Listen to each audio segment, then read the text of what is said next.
Welcome to the deep dive. Ever been there?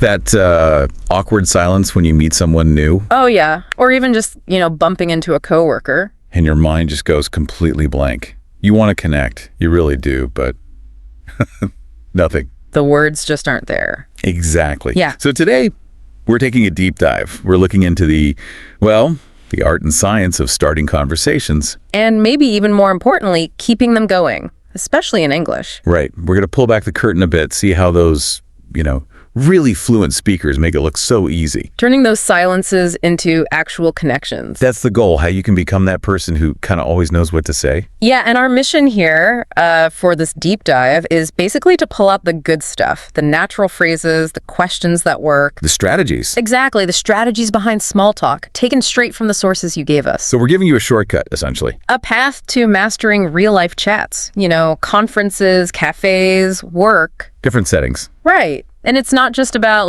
memorizing lines. No. It's about getting the why, understanding the poor strategies that fluent people use, every day. To build that rapport, keep things flowing. Precisely. Okay, so let's unpack this.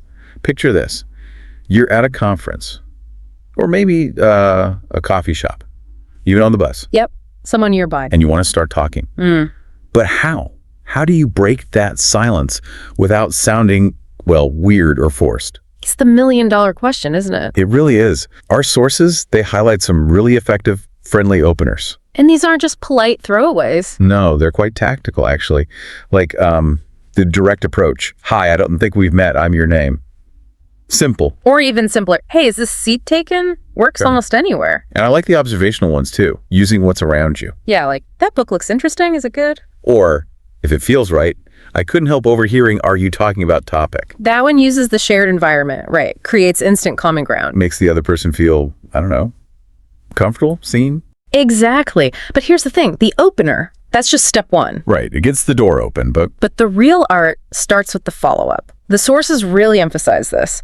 Once you break the ice, you gotta ask something. yes, you need a question. So you say, hi, I'm your name. They say, nice to meet you. I'm Lucy. Are you here for the seminar too? Bam. Doors open. Okay, so then, Then you jump in naturally. So, what brings you here? Or maybe, is this your first time at one of these events? even just, where are you from originally? Totally. The key thing here, the strategy, is it shifts the whole dynamic. Oh, so? It goes from just, stating names to actually trying to build a connection, showing interest. Okay, that makes sense. And this links to curiosity, right? Absolutely. That's a key insight. Fluent speakers, they're curious, genuinely curious. So they don't just ask those dead-end questions. Right. No yes, no traps. They frame small, open questions that invite more than just one word back. Can you give an example? Sure. Think about the difference between, did you come here today? Which is fine, but A bit close. a bit. Versus, so what made you decide to come here today?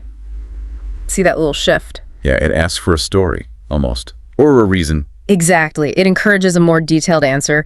It signals real interest and kind of invites them to share more. Okay, so that covers meeting new people, those initial icebreakers. What about, the everyday stuff?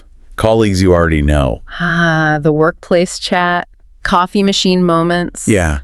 How do you keep those natural? Avoid the awkward shuffle. Good question. The sources definitely cover this. We found some great small talk starters just for that. Things like, Simple stuff, really. Hey, how's your day going so far? Classic. or if you just endured something together. That was a long meeting, huh? Shared experience, instant connection. You could also use, shared info. Did you catch that email from HR? Perfect. Or even just commenting on your own state, I'm still waking up. How was your morning? They seem basic, but I guess they work because they're relatable. Low pressure. Exactly that. Relatable, low pressure.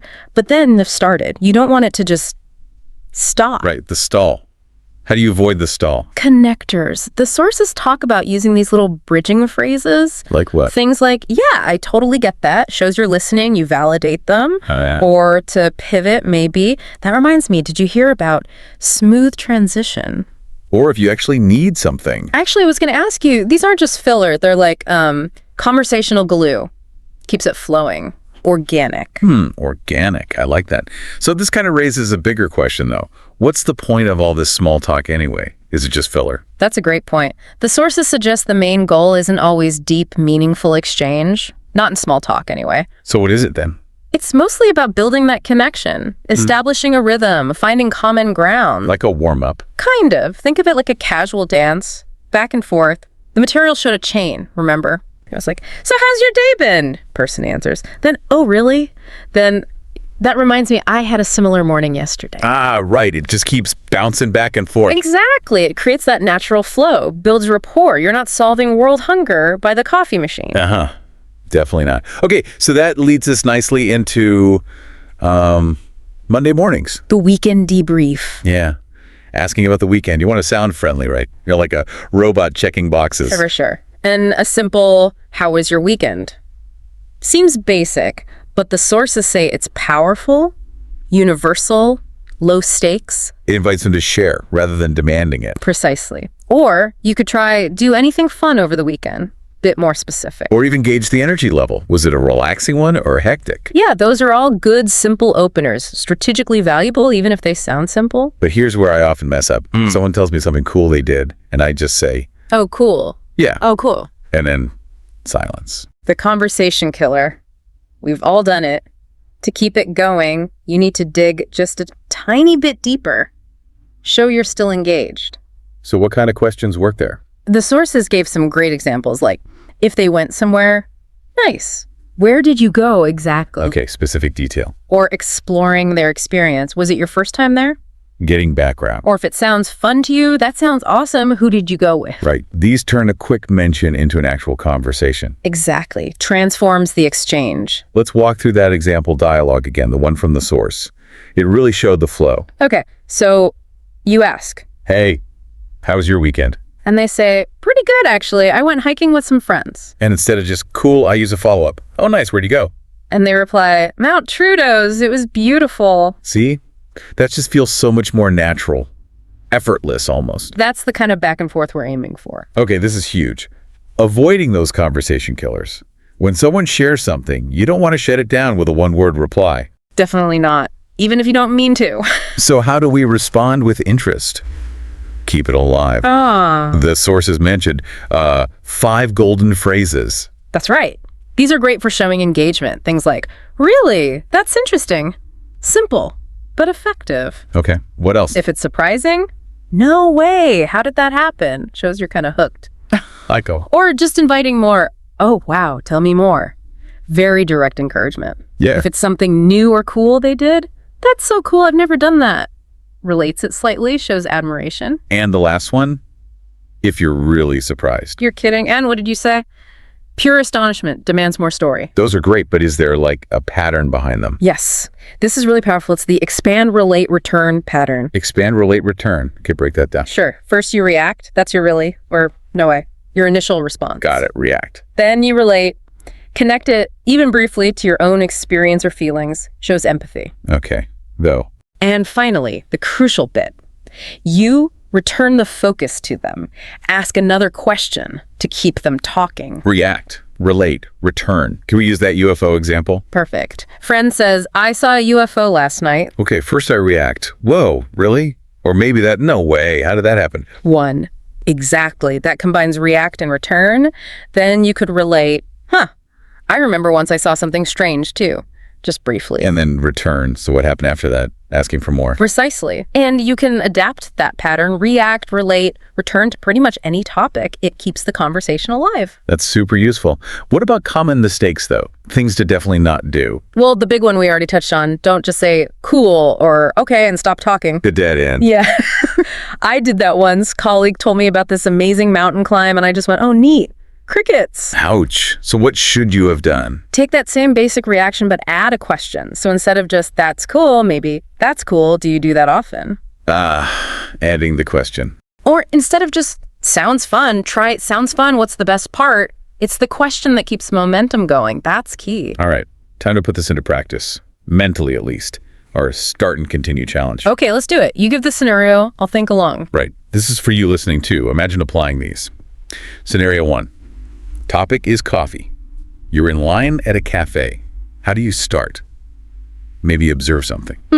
Okay, something simple, non-intrusive. Maybe, hey, do you always get coffee here? Using the situation. Good start. Yeah. Now add another layer. Ask about their preference. Make it open-ended. Okay, next logical step. What's your go-to drink? Gets them talking about their choice. Nice. And then push it one step further. Ask about wider experience. Keep the flow. Maybe something like, ever tried something really different, either here or, somewhere else? Invites more detail. Yeah, see how that builds. Okay, challenge 2. Topic. Movies. How do you kick that off? General question probably works best. Seen any good movies lately? Standard but effective. Okay, now expand.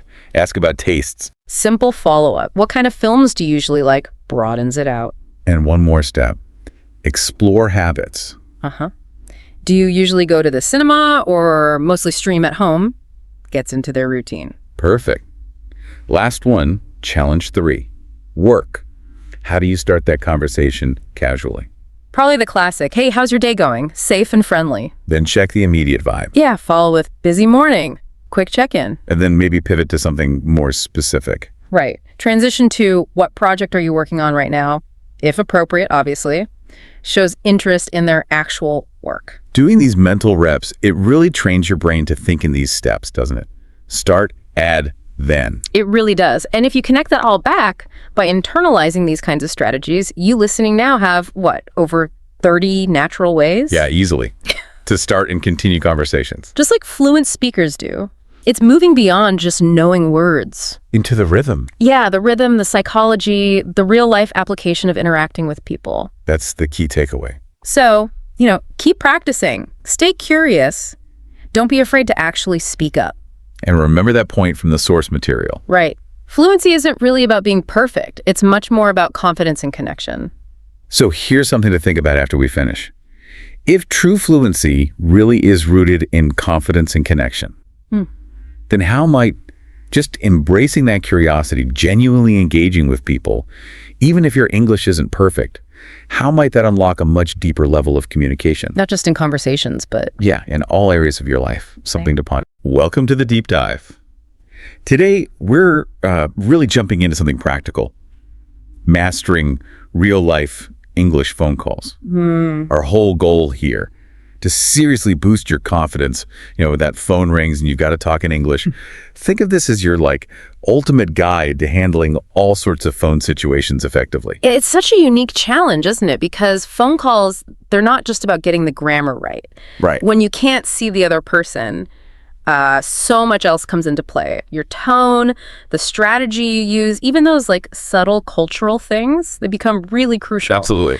And the source material we've pulled together for this deep dive, it gives you some fantastic insights, really helps you navigate everything from, just casual chats to, pretty high stakes emergency calls. Okay, so where do we even start with all this? I think for a lot of people, the easiest place is often with, the people we know best, friends and family. Let's kick off with those everyday chats that, hopefully feel the most natural. So first up, catching up with a friend.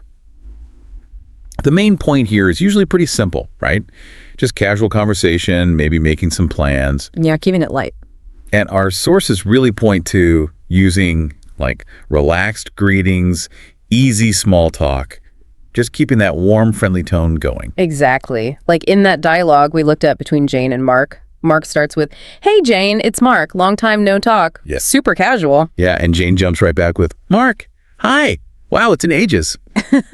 That immediately sets that informal, friendly vibe, doesn't it? It really does. And these are great ways to start if you haven't spoken in a while. Yeah. The material also had phrases like busy as usual. Oh, yeah, Jane used that. Right. And she said her new project was keeping her on her toes.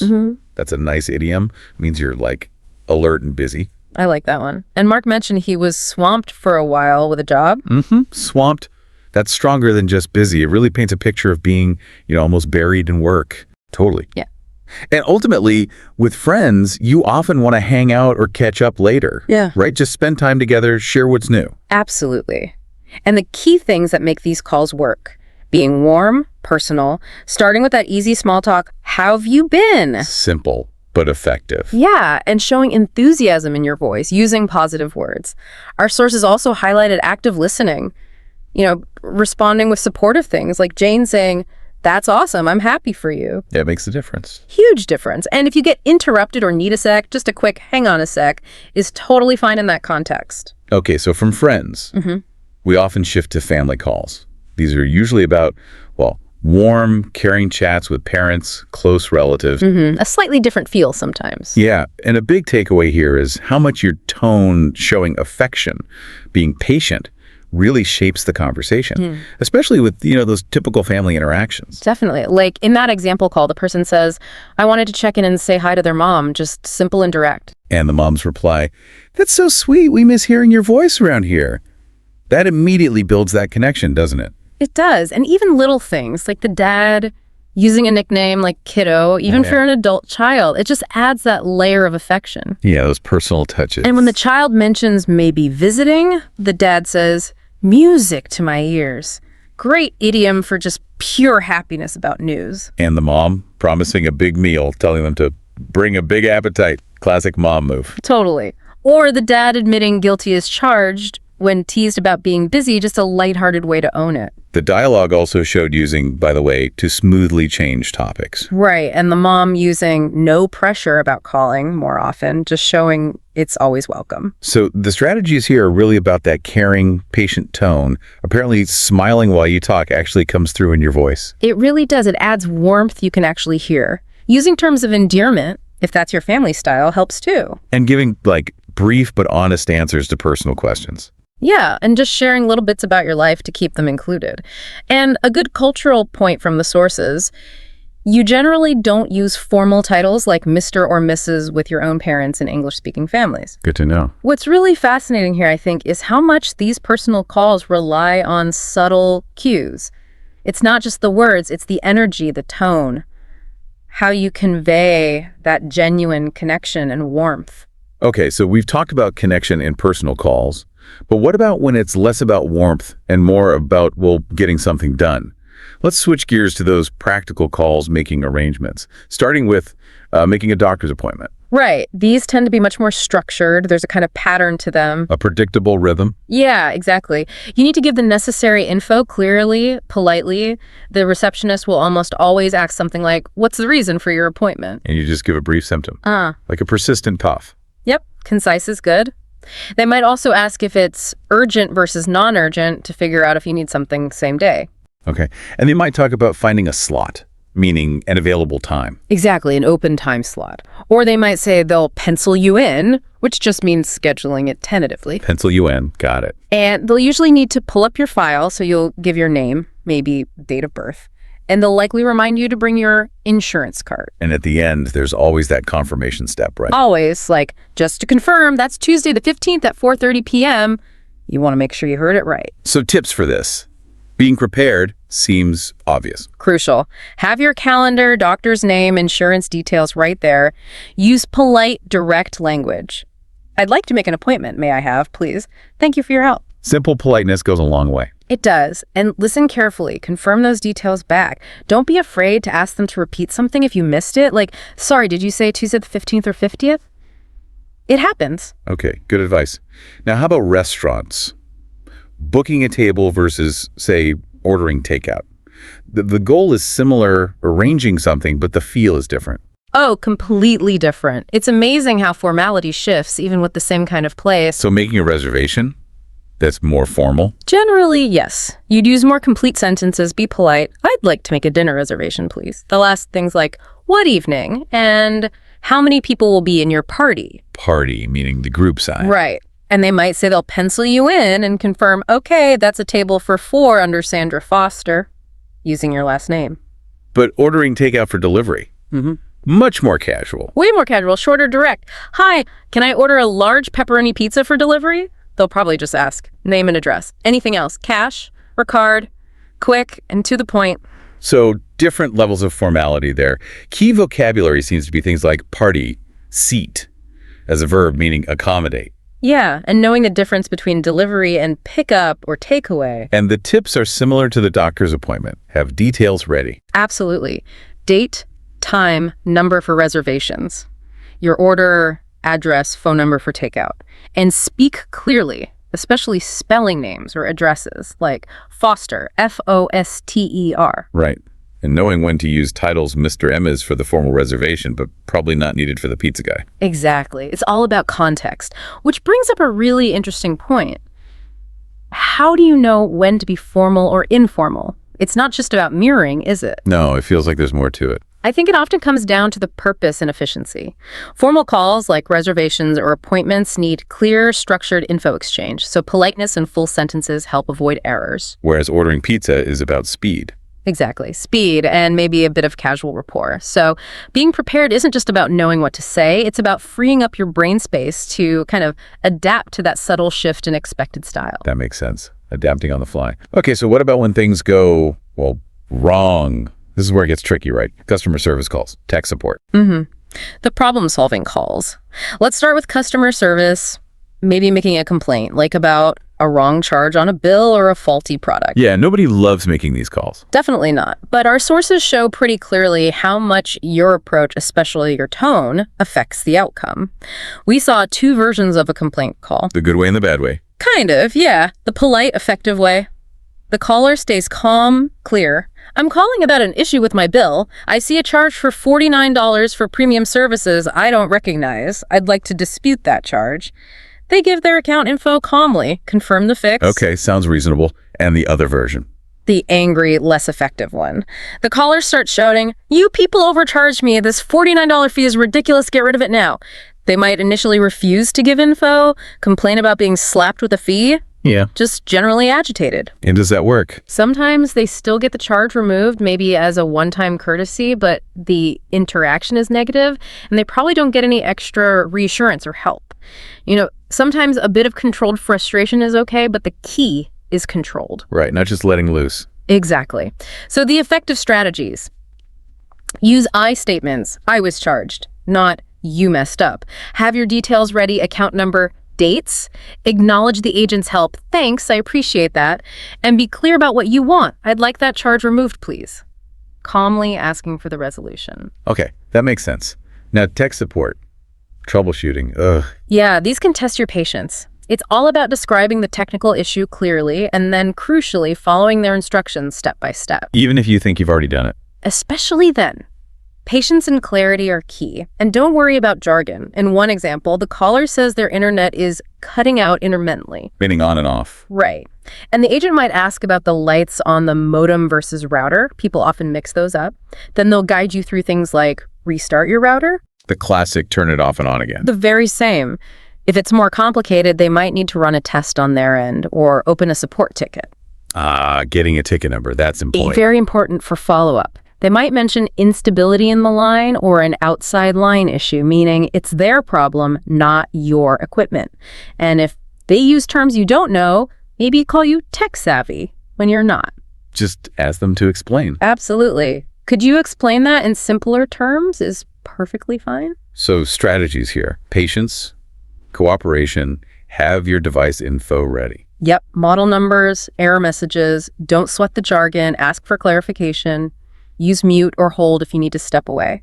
And always get the ticket number and say thanks. It connects back to what we were saying. It's not just about being calm. In these calls, you're often the agent's eyes and ears on the ground. Right, because they can't see the equipment. Exactly. So your ability to clearly describe what's happening and follow instructions accurately makes you part of the solution, not just a customer with a problem. That teamwork almost always gets things fixed faster. Interesting perspective. Okay, let's shift again. Into the professional world. These calls feel like they carry even more weight, don't they? They certainly can. How you sound, what you say, It all reflects on your professionalism. Let's start with something common. Calling in sick to work. Ah, yes. The key takeaways here are being brief, responsible, and professional. Our sources had 2 really good contrasting examples. The right way and the wrong way again. Pretty much. The proper call. Employee is clear, early. Hi, manager's name. I won't be able to come in today. I'm not feeling well. Brief reason, like caught a bad flu, running a fever, apologizes for inconvenience, mentions it's early notice. And crucially, they proactively say how they've covered their work. I've already sent the team my notes for the meeting, or I've briefed Jake on the client issue, taking responsibility. Okay, that sounds good. And the bad example. The improper call, employee sounds groggy, calls late, is vague. I'm not going to make it in today. Maybe mentions, my stomach's really messed up. You can hear the TV in the background. Oh, dear. And instead of saying how work is covered, they might just say, maybe someone else can take it. It just sounds unprofessional and unreliable. Big difference. Yeah. So tips are, know the company policy, call early, be brief with the reason. Exactly. Apologize for the inconvenience and definitely say what you've done to manage your workload or who knows what's going on. Sound awake and maybe plan to send a follow-up email or update later. Got it. Okay, next professional scenario. Calling a company receptionist, trying to reach someone or leave a message. This is where that formal business etiquette really comes into play, especially dealing with receptionists or assistants, sometimes called gatekeepers. Right, so you start formally. Yes. Good morning, this is Rachel from XYZ Corporation. May I speak with Mr. Patel, please? Clear, polite, identifies yourself and your company. And the receptionist might say, One moment, please, I'll check if he's available. Or perhaps, I'm sorry, he's in a meeting at the moment. and if he's not available, You politely ask, would you mind if I leave a message for him? Then you give a clear message. Your name, company, reason for calling, keep it brief, and your callback number. Asking them to call back at his earliest convenience is a standard polite phrase. at his earliest convenience, okay? And the receptionist will usually confirm, certainly I'll make sure he gets your message. So keys here. Be prepared with your name, company, purpose, polite, direct language. Be ready to spell your name if needed. And remember the parts of a good message. Name, company, reason, number. Repeat the number clearly, especially for voicemail. And a big tip, treat the receptionist courteously. They're allies, not obstacles. Good point. Okay, final one in this section, and it's a big one, the phone job interview. Oh yeah, high stakes here. You need to sound confident, professional, all without any visual cues to help you. Your voice has to do all the work. And the sources showed, again, a good version and a not so good version. Starkly different versions. The strong candidate. Prepared, articulate, polite. Starts professionally. Hi, Miss Smith. I'm doing well. Thank you for asking. Answers questions using examples, maybe implicitly using that STAR method situation. Task, action, result. And asks good questions at the end. Crucial, insightful questions like, could you describe what success looks like for this role in the first 6 months? Or what's the team culture like? Shows genuine interest. Sounds enthusiastic. And the weak candidate. Oh boy. Takes the call in a noisy cafe. Background clatter, sounds distracted. Yeah, this is Alex. Vague answers, I've done some projects. Maybe even bad mouths, a past boss, management sucks. Yikes. And their only question at the end is about salary. It just screams unprepared and unprofessional. So strategies for success here are huge. Environment is number one. Absolutely. Quiet room, have your resume, notes, water ready. Stand up or sit up straight. It helps your breathing and energy. Smile, it comes through in your voice. Speak clearly, don't rush. Use professional language. Avoid slang or too many fillers. Highlight skills with specific examples. Never, ever badmouth former employers. Structure your answers.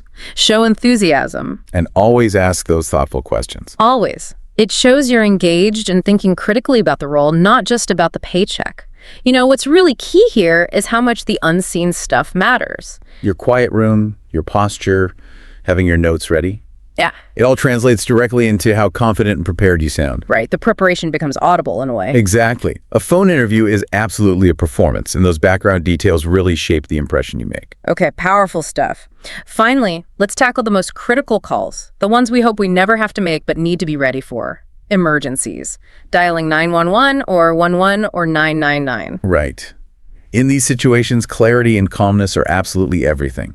And following the dispatcher's instructions precisely. There you call, they answer. They'll say, 911, what's your emergency? You speak the problem clearly. I need an ambulance. There's been a car accident. A car hit a pedestrian. Then location is paramount. Where did this happen?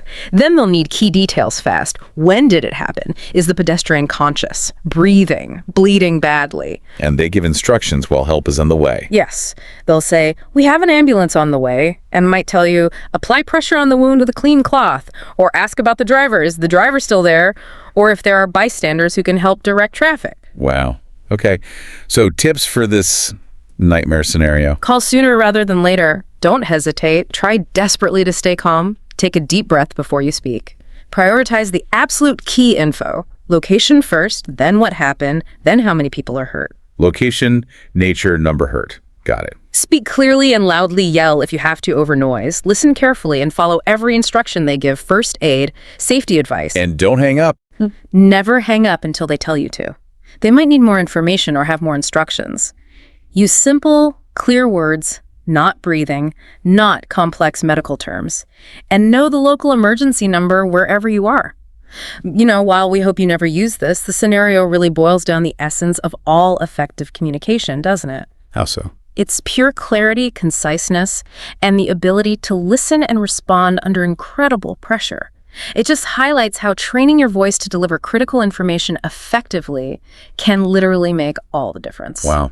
Yeah, a powerful reminder. We've covered so much ground today, from just chatting with friends and family to booking things, solving problems, handling work calls, interviews, right up to emergencies. A huge range. Yeah. Hopefully this deep dive has given you really practical tools, strategies, phrases for pretty much any English phone call you might face. Absolutely. We've gone from the totally casual to the absolutely critical. So maybe as you think about the next time you have to make or take a call in English, just consider this. How could applying maybe just one specific thing we talked about today, one phrase, one strategy, unlock a whole new level of confidence for you on that call? That's a great thought.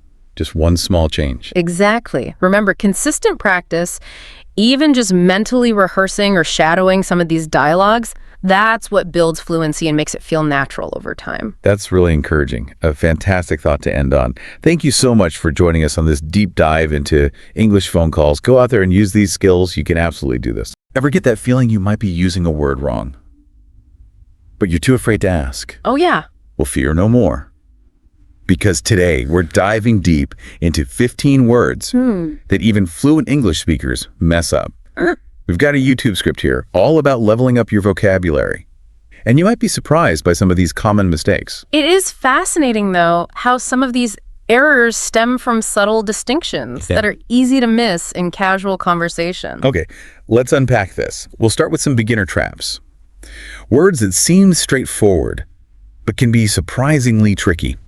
I'll be honest, the word literally is one I hear misused all the time. Yep.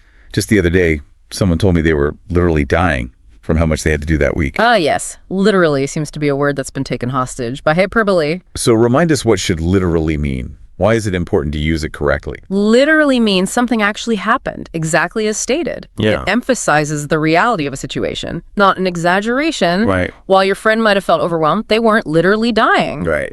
You see, using literally correctly makes sure your words carry their intended weight. It's about precision and clarity, especially in an age where misinformation can spread so easily. That's a really good point. The impact on communication is huge. Okay, another beginner word that trips people up is unique. I once saw a store advertising a sale on very unique items. Something about that just felt off. That's because unique means one of a kind. Right. Inherently special. It stands alone. Right. So adding modifiers like very or quite is redundant and actually weakens the impact of the word. So instead of saying something is very unique, how can we highlight that specialness in everyday conversation? Let the word unique speak for itself. Okay. You could say that painting is truly unique or her style is unique. You're emphasizing the inherent specialness without needing to qualify it further. That's so interesting. I can see how that subtle shift makes a big difference. Even these beginner words have hidden depths. You really have to think about their true meaning. Absolutely, and that's what makes language so fascinating. Now, prepare to have some assumptions challenged because some words have meanings completely different from what most people assume. Okay, I'm intrigued. Give me an example of one of these words. Let's start with irony. Okay. Many people confuse irony with simple coincidence or bad luck. For example, someone might say, "It's so ironic that I won the lottery and then got hit by a car."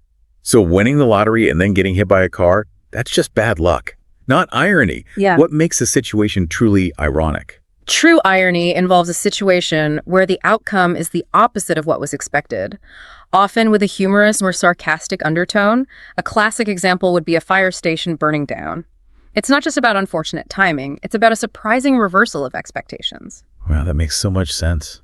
It's not just about something bad happening. It's about the unexpected nature of the situation. You see, understanding irony helps us analyze situations more deeply. It's not just about bad luck. It's about recognizing the unexpected and sometimes absurd nature of life. Speaking of unexpected twists, Yeah. let's talk about a word often misused in situations with high stakes. Alibis. I feel like I hear people using alibi as a synonym for any kind of excuse. Yeah. Like, oh, I have a good alibi. Right. Yeah. That's a common mistake. People might say, "I didn't finish the project, but I have a good alibi. Wait, so if it's not just any excuse, what makes a real alibi? I'm genuinely confused. An alibi has a very specific legal meaning. Okay. It refers to proof that someone was somewhere else at the time a crime was committed, demonstrating their innocence. It's not just any excuse. It's evidence that clears someone of suspicion. So using alibi to explain why you didn't finish a project wouldn't really make sense. Exactly. Using alibi in casual conversation when you simply mean excuse can actually undermine your credibility. It shows a lack of precision in your language. Okay, this is making me rethink how I use these words. What other intermediate words are lurking out there, ready to trip us up? How about a word that's often confused with its near opposite? Disinterested. Many people use disinterested to mean uninterested or bored. For instance, someone might say, I was completely disinterested in that meeting. Disinterested. If it doesn't mean bored or uninterested, then what does it actually mean? Disinterested actually describes someone who is impartial or unbiased, free from personal stake or interest in a situation. A good example would be a judge who must remain disinterested in the outcome of a case. Okay. They can't be swayed by personal opinions or biases. So if I wanted to say that I found the meeting boring, disinterested wouldn't be the right word to use. Precisely. In that case, uninterested or bored would be more accurate. Right. Disinterested implies neutrality and objectivity. It's about being impartial, not uncaring. I never realized how a single word could completely change the tone and meaning of a sentence. It's all about understanding those subtle but powerful nuances. Absolutely. And that's what we're here to explore. Are you ready to be bemused by the next word? Bemused. Okay, you've definitely got my attention. What's so tricky about this one? People often think bemused means amused or entertained. Okay. You might hear someone say, I was bemused by his silly jokes. So if bemused doesn't mean amused, then what's the real meaning? Bemused actually means puzzled, bewildered, or even slightly confused. Think of it as a state of mild perplexity, for example. You might be bemused by a riddle you can't solve, or a strange event you don't fully understand. So it's not about laughing at a joke. It's about that feeling of, wait, what just happened? That makes a lot of sense. Imagine someone watching a magic trick, Right. their brow furrowed, a slight smile playing on their lips. Yeah. That's bemusement. It's not amusement, Yeah. but a fascinated perplexity. Okay, now I'm really starting to understand the difference. Uh-huh. Bemused is a much richer word than I realized. Mm-hmm. It's about that space between amusement and confusion. Exactly. And these subtle distinctions can make a big difference in how your message is received. Are you ready for our final intermediate word? Bring it on. I'm ready to tackle anything. All right. Let's explore a word that's often misused to describe something grand or impressive. Enormity. People often use enormity to emphasize the sheer size or scope of something. You might hear someone say, I was overwhelmed by the enormity of the project. That's how I usually use it. But I have a feeling it doesn't quite mean what I think it means. What's the real meaning? While enormity can relate to size, its primary meaning leans towards something more serious and weighty. Okay. It often refers to extreme wickedness, outrageousness, or the sheer gravity of a situation, Right. particularly in a moral or ethical context. So it's less about physical size and more about the weight of the implications. Precisely. For instance, if you were discussing a horrific crime, you might speak of the enormity of the act to emphasize its moral depravity and the severity of its consequences. Wow, that puts the word in a whole new light. It's not just about something being big, it's about something being profoundly impactful, often in a negative sense. Exactly. It's a word that carries a lot of weight, both literally and figuratively. Okay, we've covered a lot of ground already. And I'm starting to feel the enormity and the true sense of the word, of all these linguistic nuances. What's next on our journey? Next, we'll be venturing into the realm of advanced words, where the nuances become even more intricate. Are you ready to level up your vocabulary even further? Absolutely.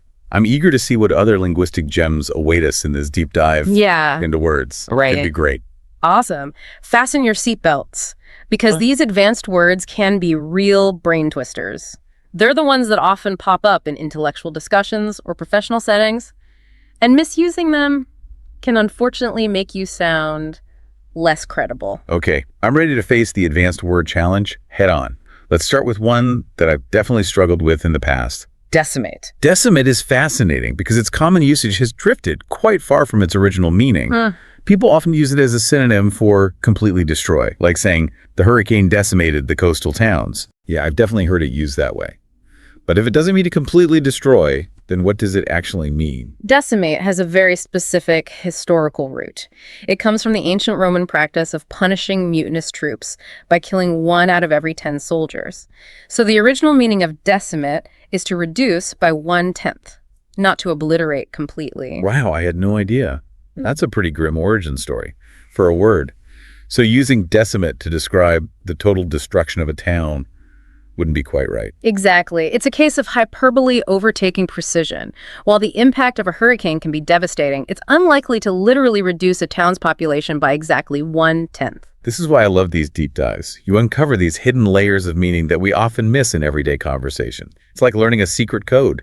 This word's bloody history reminds us that language carries the weight of the past. Even today, decimate suggests a severe calculated reduction, not total destruction. Okay, what other advanced words are waiting to be decoded? Let's tackle one that often gets misused in academic circles: peruse. Peruse. I'll admit I've been guilty of using this one incorrectly myself. I always thought it meant to quickly skim through something. That's a very common misconception. In reality, peruse means to read thoroughly and carefully. It implies a close and attentive examination of a text, not a hasty glance. So if I said I perused the report before the meeting, it would mean I'd given it a very close read, not just skim the headings. Precisely. Using peruse correctly conveys a sense of diligence and attention to detail. It suggests you've really absorbed the information. This is another one of those aha moments. I'm realizing that using these advanced words correctly can signal a certain level of intellectual rigor. It shows you're not just skimming the surface. Exactly. It's about choosing words that accurately reflect the depth of your engagement with the topic. All right, bring on the next advanced word challenge. I'm feeling more and more confident with each one we tackle. Let's see if you can crack the code on this one. Nonplussed. Nonplussed. This one seems tricky. I've heard it used to describe someone who's calm and collected under pressure. Like, even though the presentation went wrong, she remained nonplussed. That's a clever guess, but it's actually the opposite. Nonplussed describes a state of being surprised and confused, often to the point of speechlessness. It's that feeling of being caught off guard and unsure how to react. Wow, so it's almost like being speechless with shock. Exactly. Nonplussed implies a momentary loss of composure, a sense of being bewildered. It's that deer in the headlights feeling. That makes so much more sense. I can see how misusing this word could lead to some awkward situations. Indeed, it highlights the importance of understanding the nuances of these advanced words. They can have a big impact on how our message is perceived. Okay, what other advanced word adventures await us? I'm ready to expand my vocabulary horizons. Let's explore a word that often gets used in a way that diminishes its true impact. Plethora. Plethora. I usually think of this word as meaning a lot of something in a positive way, like there was a plethora of fun activities to choose from at the festival. That's a common interpretation. But plethora carries a slightly different nuance. While it does mean an abundance of something, it often implies an excessive or overwhelming amount. Okay. It can sometimes even suggest a sense of burden or inconvenience. Interesting. So it's not just about having a lot of something, it's about having maybe too much of it, like it's overflowing. Precisely. Imagine a situation where you're bombarded with information or faced with an overwhelming number of choices. That sense of being inundated can be captured by the word plethora. So if I were to say, I have a plethora of emails to respond to, it would imply that I'm feeling a bit swamped by them, not necessarily excited about having a full inbox. Exactly. It's about that tipping point where abundance starts to feel like excess. It's about that too much of a good thing feeling. I'm starting to see how using plethora correctly can add a layer of sophistication to my descriptions. It's a much more nuanced way of expressing abundance than just saying a lot. It's about choosing words that convey not just the quantity, but also the impact of that quantity. This is making me realize how much I've taken these words for granted, what other advanced words are hiding in plain sight, waiting to be understood. Let's delve into one that's often misused in discussions about facts and information. Factoid. Factoid. This one seems pretty straightforward. I always thought it just meant a small or trivial fact. That's how it's commonly used, but its original meaning is a bit more nuanced. even controversial. The term factoid was actually coined to describe something that appears to be a fact, but is actually false or unsubstantiated. Right, really? That's a completely different meaning. That's the risk with using factoid in its original sense. It implies a degree of skepticism or even doubt about the validity of the information being presented. It can be a way of highlighting that something may sound like a fact, but it hasn't actually been proven true. This is a perfect example of how language can evolve and shift in meaning over time. It's important to be aware of both the common usage and the original intent behind a word. You're absolutely right. Language is a living, breathing thing that constantly adapts and changes. Our goal is to be aware of those changes and use words in a way that is both accurate and effective. So how can we use factoid in a way that doesn't accidentally spread misinformation? If you're unsure of the accuracy of a piece of information, it's best to avoid using factoid altogether. You could say something like, here's an interesting tidbit, or this might be a bit of trivia, but this avoids any implication that the information might be false. That's really helpful advice. Okay, bring on the next advanced word. I'm ready to conquer some more linguistic complexities. Let's tackle a word that often causes confusion in discussions and debates. Moot. Moot? I've always thought of this word as meaning irrelevant or pointless. Like, that argument is moot because the decision has already been made. That's a common understanding, but it's not entirely accurate. While moot can relate to something that's no longer relevant, its original meaning is a bit more nuanced. It originally referred to a matter that is open for debate or discussion. So if a topic is moot, it's not necessarily pointless. It just means there's room for further discussion or consideration. Precisely. Imagine a legal case where the circumstances change, making the original point of contention no longer relevant to the outcome. The issue might be considered moot, not because it was unimportant, but because it's no longer central to the case. That's a really helpful clarification. So it's less about the topic being irrelevant and more about its significance having shifted or diminished. Exactly. It's about acknowledging that the context has changed, and the original point of debate may no longer be the primary focus. I'm definitely feeling more enlightened than moot after tackling that one. What other advanced word adventures await us? Let's wrap up our exploration of advanced words with a pair that often trips people up: infer and imply. Infer and imply, the classic conundrum. I know these words are related to drawing conclusions, but I often mix them up. It's a common confusion. The key difference lies in who is doing the action. The speaker or writer implies something, meaning they suggest or hint at something without stating it directly. The listener or reader infers something, meaning they draw a conclusion based on what is implied. So if I were to say, it's getting late, I might be implying that it's time to go, even though I haven't explicitly said so. Exactly. And if you, as the listener, understood my implication, you would have correctly inferred my meaning. I see. So it's a two-way street. The speaker sends out a subtle signal, and the listener picks up on that signal and draws a conclusion. Precisely. It's like a subtle dance of communication where meaning is conveyed through suggestion and interpretation. This distinction is so subtle, but it's crucial for clear communication.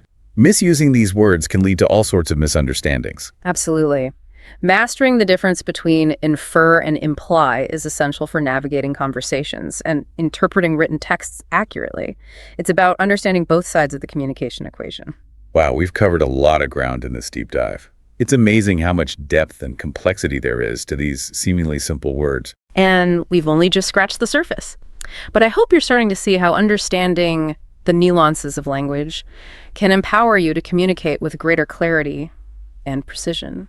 I'm definitely feeling a lot more confident about using these words correctly. It's like a whole new world of linguistic possibilities has opened up. And that's the beauty of language learning. It's an ongoing journey of discovery and refinement. Are you ready for a quick challenge to test your newfound knowledge? Absolutely. Bring it on. All right. Hit me with that word challenge. I'm ready to put my knowledge to the test. Okay. Let's see if you can recall the true meaning of nonplussed. Without looking back at our discussion, take a moment to think about it. Okay. No peeking. I think I've got it. Nonplussed means to be surprised and confused, almost to the point of speechlessness. It's like that feeling of being completely thrown off guard and not knowing how to react. That's absolutely correct. You've successfully decoded nonplussed. It seems our deep dive has truly expanded your vocabulary horizons. I'm feeling pretty proud of myself right now. This whole experience has been eye-opening. I've realized that using words correctly isn't just about sounding smart. It's about communicating effectively and ensuring that my message is understood. It's about wielding the power of language with precision and care, choosing words that accurately reflect not only what we want to say, but also the subtle nuances of meaning we wish to convey. You know, it's funny because I used to think that vocabulary was just about memorizing definitions. But this deep dive has shown me that it's so much more than that.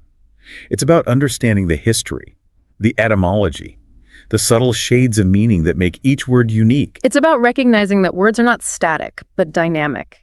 They evolve over time, their meanings shifting and adapting to reflect the changing world around us. And that's what makes language so fascinating.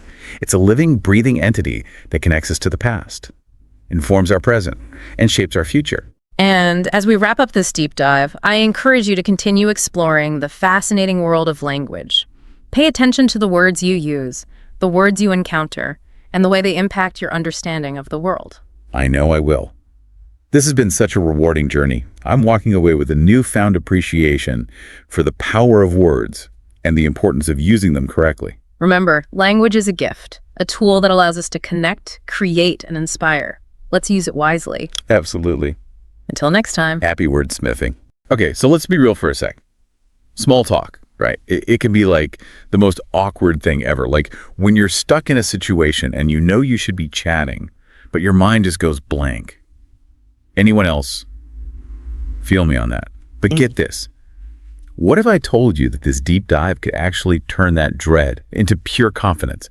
And we're going to do it using a source you'd never expect. A video script, get this, for people learning English. I know, right? Sounds a little out there. But seriously, this script is full of stuff that goes way deeper than just language. It's like a secret masterclass in how humans connect, hidden inside an English lesson. Okay, I gotta admit, when you first mentioned this source, I was kind of like, how can something for total beginners help someone who's already fluent? That's fair, totally. But the cool thing here is, by breaking small talk down into these simple steps, it actually shows you the psychology behind how we connect. Like, it's a cheat sheet for building rapport, even if you never needed help with English in the first place. So it's more about understanding the, deeper game, not just memorizing lines. Exactly. For example, the script makes a big deal about greetings and weather talk, stuff we might think is just filler. Yeah, I always thought that stuff was kind of pointless. Right. But they actually serve a super important purpose.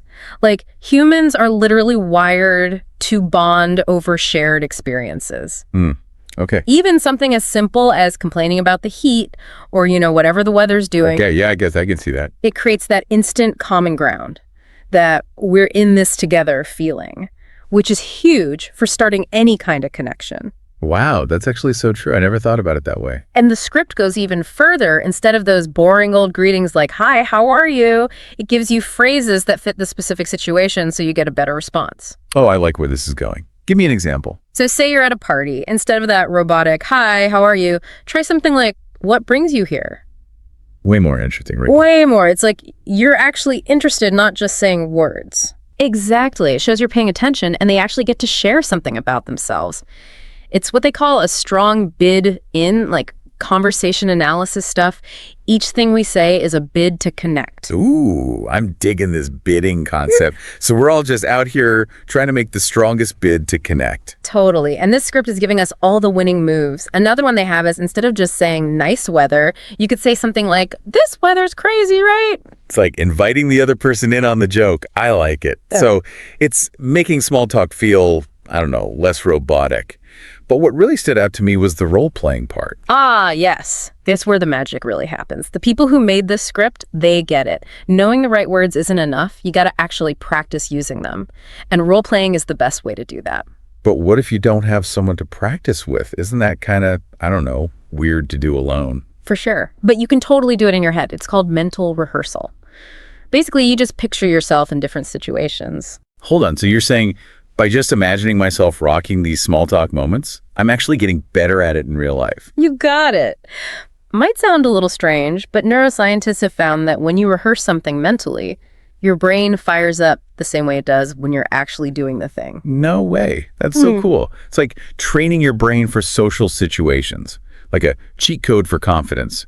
I'm already feeling less terrified about networking events or, just parties in general. It's crazy, right? How powerful our brains are. Like, this script really shows you how to use that power to, level up your social skills. I like that, level up. So we've talked about greetings, weather talk, even practicing in your head. What else does this script have up its sleeve? Okay, so one thing that really impressed me was the questions. They go way beyond those typical boring questions like, where are you from? Or what do you do? The usual suspects. Yeah, those can be so snooze fest sometimes. Right. Instead, they give you all these questions that are actually interesting, designed to spark real conversations. Okay, I'm all about those real conversations. Tell me more. Give me the good stuff. So instead of asking, what do you do? Which can feel kind of like a job interview, they suggest asking, what do you like to do for fun? I mean, that's a classic for a reason, right? It gets people talking about what they're actually passionate about. Exactly. It's like you're inviting them to show you their real selves, not just their LinkedIn profile. And if you really want to go deeper, you could try something like, what's the most interesting thing you've done lately? Ooh, I like that one. It's like a sneak peek into their adventures. You might even discover you have some cool stuff in common. Totally. Plus, it shows you're actually curious about them, not just trying to fill the silence. And they even have specific questions for different situations. Like, if you're at a dinner party, you could ask, have you tried any good restaurants lately? Perfect. Everyone loves talking about food. Instant conversation starter, right there. It's true. It's something we can all relate to, like enjoying a good meal. Okay, so we've covered greetings, weather talk, asking interesting questions, even mental rehearsal. But what about when you're ready to, make your escape? Does this script help with that too? Yeah, like how do you end a conversation without being rude? Don't worry, they got you covered. They have a bunch of different closing phrases depending on the situation. From a simple, it was nice talking to you, to something more like, hey, we should grab coffee sometime. Oh, I love that they include those follow-up suggestions. Yeah. Sometimes you really do click with someone, and it's good to have a way to, keep things going. Exactly. It shows you're confident and interested, which is always a good look. And even if they can't meet up, it still leaves a good impression. They'll remember you as someone who actually wanted to connect. Yeah, it's like planting a seed, right? You never know where those initial conversations might lead. What about those times when you just need a quick, casual exit, though, like you're running late or something? No problem. They have those too. They suggest things like, catch you later or have a great day. Those are perfect for keeping it light and friendly without feeling like you have to, hang around forever. Okay, so whether you're aiming for a lifelong friendship or just a quick chat, it sounds like this script has given us a whole toolbox for navigating the social world. Yeah. It's like they took all the guesswork out of small talk and gave us a clear path to follow. It's pretty amazing. And what's so cool is that this script, even though it's for people learning English, it actually shows us some really deep things about human connections, like a reminder that we all want to feel understood, even in those little everyday conversations. So true. And I think that's what makes this deep dive so valuable. We're not just learning phrases, we're learning about what makes us human and how even a short conversation can make a difference, create a ripple effect. It's like we're seeing the world through a whole new lens now, right? Yeah. And that brings us to the best part, putting it all into practice. We've talked about a lot today, the different phases of small talk, how to make a bid for connection, even practicing in your head. But now it's your turn, dear listener. Take these ideas and make them your own. Yes. This is where the real transformation happens. We've given you the tools. Now it's up to you to use them. And remember, you don't have to be perfect. The goal isn't to become some kind of small talk robot. Exactly. Be yourself, be genuine, and use these techniques to connect with people in a real way. So let's recap the top 3 things we've learned from this unexpected deep dive into, mastering small talk. First, small talk isn't just random. There's a structure you can follow to make those conversations flow. Second, the words you use actually matter. This script has given us tons of phrases that are interesting, thoughtful, and perfect for different situations. And third, practice, practice, practice.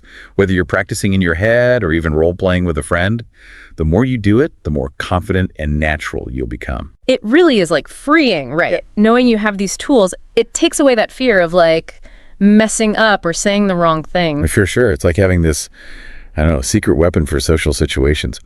And honestly, the biggest thing I'm taking away from this is small talk doesn't have to be something you dread. It can actually be fun, a way to connect with people, 100%. What about you? What's sticking with you from all this? What did you find most helpful from looking at this script? It's funny. I think what resonated most was realizing that everyone, even people who seem super outgoing, they've probably felt that awkwardness too.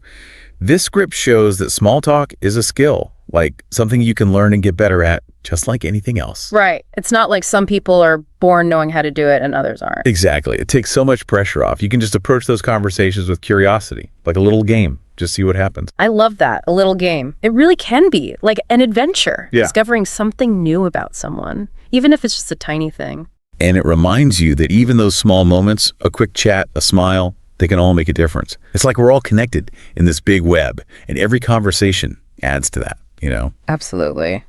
So as we wrap up this deep dive into, well, the surprisingly interesting world of small talk, I want to leave you with this.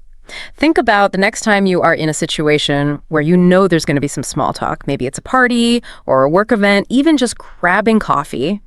What are you most excited to try out from all the stuff we talked about? Such a good question. Yeah. And hey, remember, it doesn't have to be perfect, okay? Just be yourself, be genuine, and see what happens. You might be surprised how fun and even meaningful those small conversations can be. So go out there and conquer the world of small talk. We believe in you. Welcome to this deep dive, everyone. Today we're going to be exploring, well, actually, your English learning journey using a script for a video for English language learners. It's going to be like a deep dive within a deep dive, really. So no matter where you're at, beginner, advanced, somewhere in between, there should be something here for you. Yeah, I think it's so cool how this script uses like real stories from other people learning English, you know, to like inspire. It's like we're all on this journey together, you know? Totally. And speaking of journeys, the script like starts off by asking this big question, right? What made you want to learn English in the first place? The why behind your adventure, basically. They give this example of a learner, Anna, and her goal was she just wanted to watch TV, like without subtitles. And what I thought was so cool about that was like, it was totally, you know, coming from her, like she just wanted to do it, not because someone told her she had to or anything. Right. Like those are the best reasons, you know, Right. when it comes from inside. Yeah, for sure. Knowing your why can really make a difference, I think, especially when things get tough, you know? When you hit a wall or you just don't feel like studying, it's like having a compass to keep you, you know, heading in the right direction. I love that, the compass. So I'm curious, what was your why, you know, when you started out? Take a second to think about that. It's worth, you know, revisiting it as you keep going too. Now, the script also digs into how, like, where you are can affect your learning. It gets that not everyone can be like surrounded by English speakers all the time, but it kind of challenges us to get creative. Yeah, yeah. This story about Raj really stuck with me. He lives in this village where literally no one speaks English. And so he basically turned his whole house into this like learning tool, you know, sticky notes everywhere using English for like everyday stuff. It just proves you don't have to be in some English speaking country to learn it well. It's amazing, right? Talk about resourcefulness. He didn't wait for the perfect situation. He just made it himself. And this actually leads perfectly into what the script talks about next. How to, you know, take all that time we waste and turn it into learning time. Oh yeah, like when you're scrolling on your phone or whatever and it's not even like fun anymore. Exactly. But imagine if you could use that time to learn instead. The script mentions Maria, and she would spend like 30 minutes every night on, I think it was TikTok, and she swapped that for English learning videos, and guess what? In just a couple of weeks, her vocabulary like exploded. Wow. See?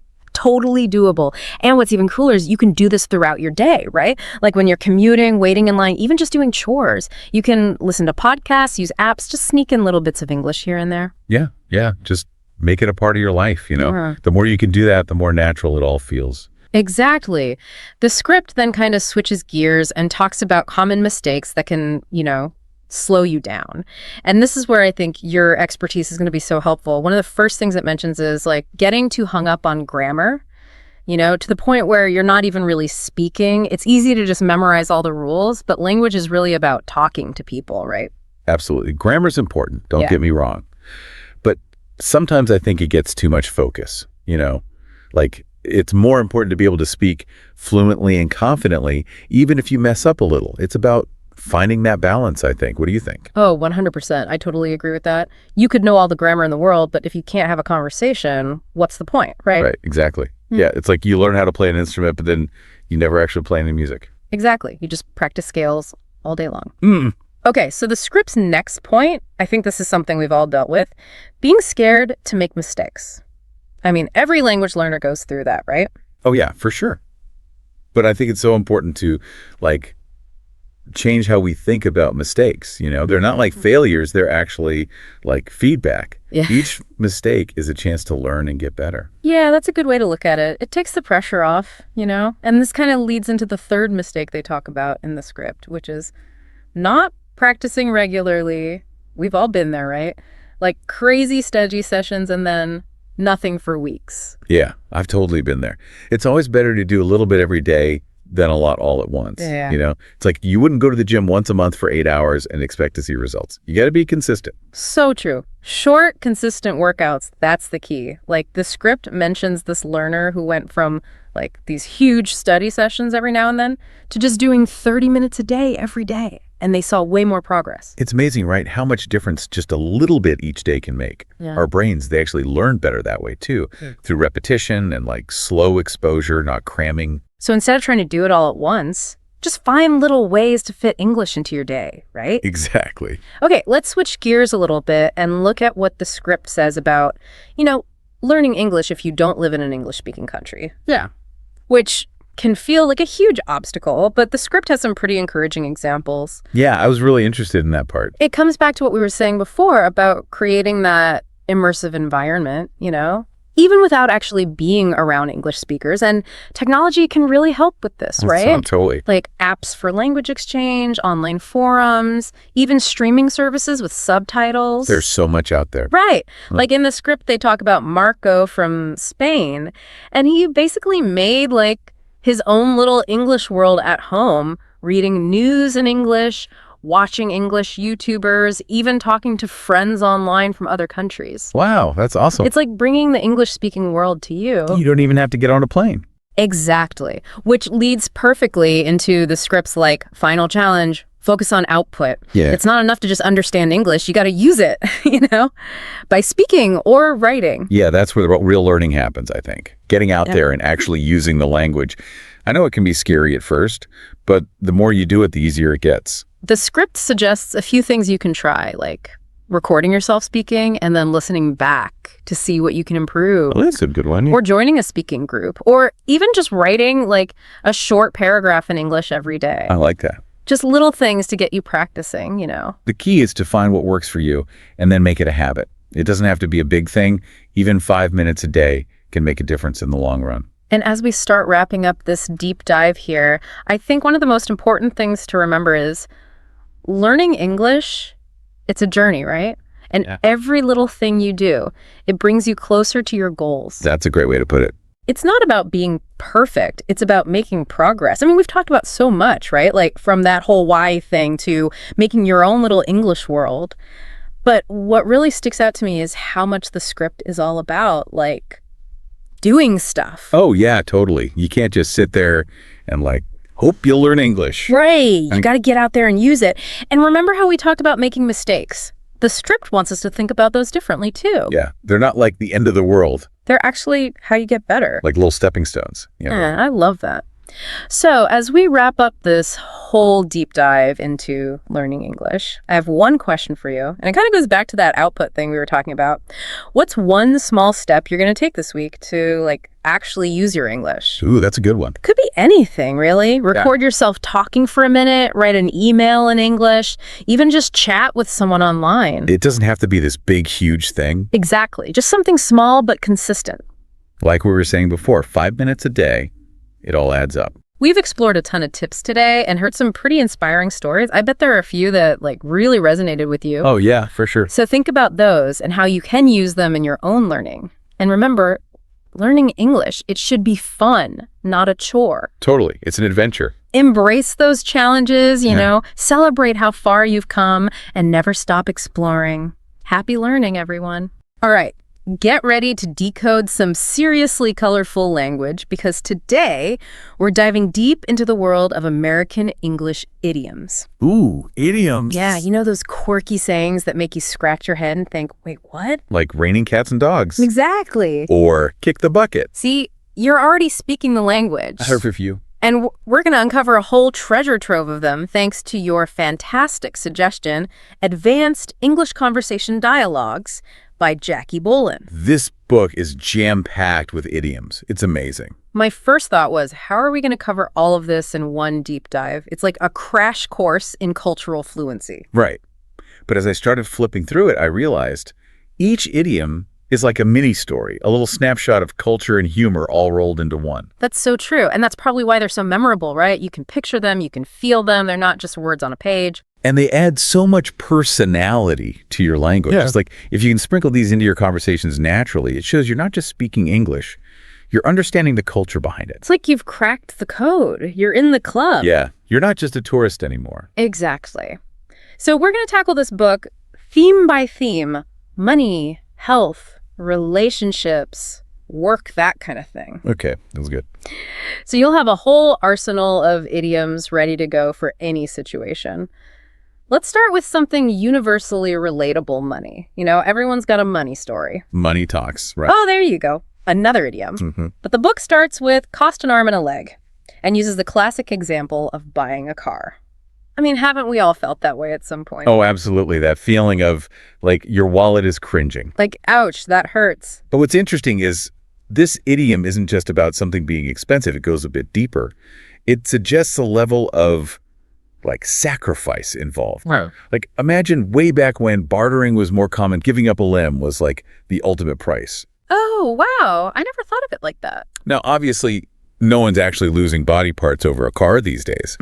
But the idiom captures that feeling of, this is going to hurt my bank account, but I really, really want it. Okay, so it's not just about the money itself, but the feeling of what you're giving up to get it. Makes sense. The emotional cost, yeah.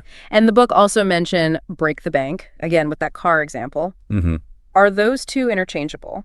Cost an arm and a leg versus break the bank? Well, they're both talking about big expenses, definitely. But break the bank takes it a step further. It's not just a dent in your savings. It implies complete and utter financial ruin. Oh, wow. Like you've wiped out your accounts, maybe even gone into debt. Think of an actual bank vault, like smashed open and empty.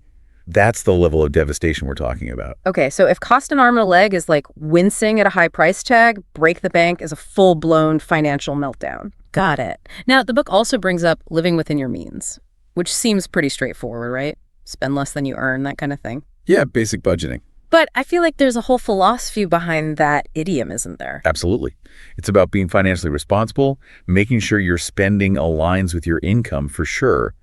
But it's not just about practicality. It reflects a certain mindset, you know, like a way of approaching money that emphasizes stability and long-term security over those instant gratification purchases. So if someone is constantly breaking the bank or things are always costing them an arm and a leg, they're probably not the best at living within their means. I guess the opposite of that would be what the book called splashing out. You got it. Splashing out is all about indulging, treating yourself, maybe even being a little bit reckless with your spending. Like think of a lavish vacation, a designer handbag. Those are all splashing out moments. Okay, so we've gone from the pain of big expenses to the joy of treating yourself, all within the realm of money idioms. There's an idiom for everything. But everyone gets tired of talking about finances eventually. So let's shift gears to a topic we all experience: health. And the book uses the phrase feeling under the weather, which honestly I feel like I've used a million times when calling in sick to work. Oh, it's a classic. It perfectly captures that feeling of being a bit off, you know, not seriously ill, but definitely not at your best. Like just blah. Yeah, just blah. But what's interesting to me is how that idiom uses the weather as a metaphor for health. Oh, that's a good point. It's almost like we see illness as this temporary storm we have to weather, Like that, yeah. to get through. To ride it out. But what if you're actually really sick? Like stuck in bed, can't move, kind of sick. Would under the weather still cut it? Oh, for that level of misery, we have stronger idioms. Bring on the strong ones. Okay, imagine someone completely knocked down by a bug, like they're really suffering. That's when you'd say they're sick as a dog. Sick as a dog. I love that one. Yeah.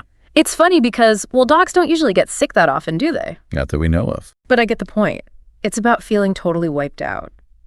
Though there's got to be an idiom for when it's even worse than that, right? When it's like... Oh, absolutely. Right. When someone's health is in serious jeopardy, you know, it's a grave situation. Oh. We say they're at death's door. Oh, yikes. Not a very cheerful one, I'll admit, but thankfully it's not an idiom we use very often. Hopefully not.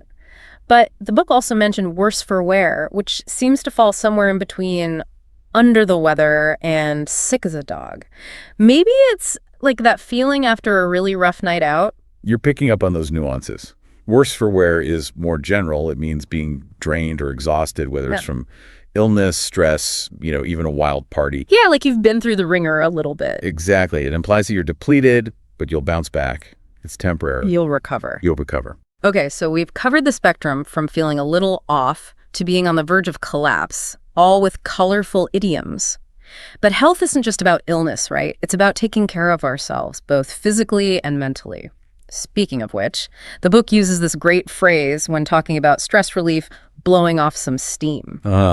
Blowing off some steam. Yeah. So essential. So important. But think about it, why steam? Steam is like built up pressure that needs to be released. Right. Just like when we kind of bottle up our emotions, it creates that internal pressure.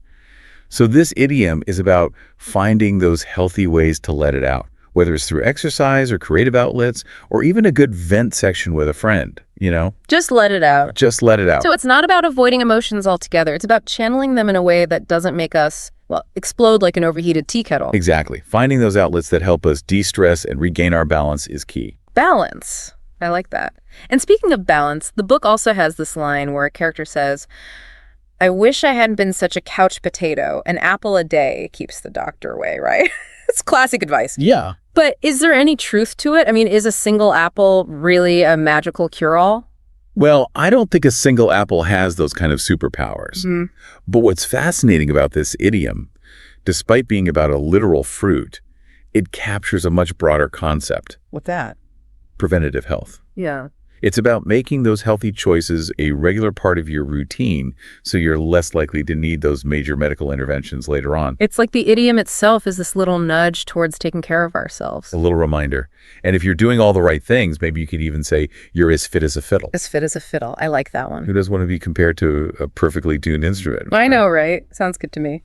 So from under the weather to as fit as a fiddle, we've covered a lot of ground in the health department. Yeah, we have. But there's another area of life where idioms really shine, and that is relationships. And I'm not talking about just the lovey-dovey kind. I'm talking about the full spectrum of human connection, from friendships to family dynamics, even those tricky workplace relationships. Yeah, the juicy ones. Oh, yeah.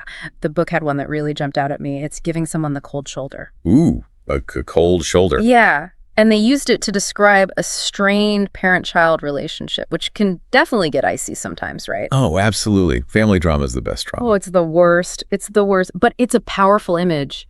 Giving the cold shoulder. You can practically feel the chill in the air. Yeah, like you're being ignored. Yeah, like, don't talk to me. Exactly. But giving the cold shoulder is more than just physical distance. It's about that deliberate withdrawal of affection and communication. It's a way of saying, I'm upset, and I'm not ready to engage with you right now. Okay, so it's not just about being busy or needing some space. It's a deliberate act of showing displeasure. But is that the same as what the book calls letting the dust settle? That seems more about just taking a time out. You're right, there is a difference. Letting the dust settle is more about creating a temporary pause, allowing emotions to cool down before you address the situation directly. Imagine like a room filled with swirling dust after a fight. You can't see clearly until things settle, right? Right, yeah. It's about taking that step back to gain perspective before you jump back into the fray. So giving the cold shoulder is intentional. It's a bit of a power move, while letting the dust settle is more about strategic disengagement. That makes a lot of sense. Exactly. It's all about understanding the subtle messages behind these idioms and using them appropriately. Now, let's talk about those really strong positive relationships. Okay. The book has this adorable idiom, 2 peas in a pod, to describe those close friendships. I mean, it just makes me picture like 2 little peas snuggled up together, completely inseparable. It's such a cute image. It perfectly captures that feeling of being so in sync with someone, sharing the same interests, values, even quirks, like you're 2 halves of a whole. And that kind of connection can be so valuable. Yeah. But let's be real, even the best of friendships aren't always sunshine and rainbows. That's true. Remember that workplace drama in the book where someone gets stabbed in the back? Ooh, yeah. That takes us to a much darker side of relationships. Ugh, stabbed in the back. It's such a visceral idiom. It goes way beyond a simple disagreement or misunderstanding. It's about a deliberate betrayal of trust, a wound that cuts deep and can be hard to heal. Exactly. It evokes a sense of shock, pain, and vulnerability. It highlights how actions can have a much deeper impact than words, especially when trust is broken. So we've gone from the warmth of being two peas in a pod to the sting of betrayal. Relationships are a roller coaster, aren't they? They really are. But speaking of journeys, let's move on to our final theme for this part of our deep dive work.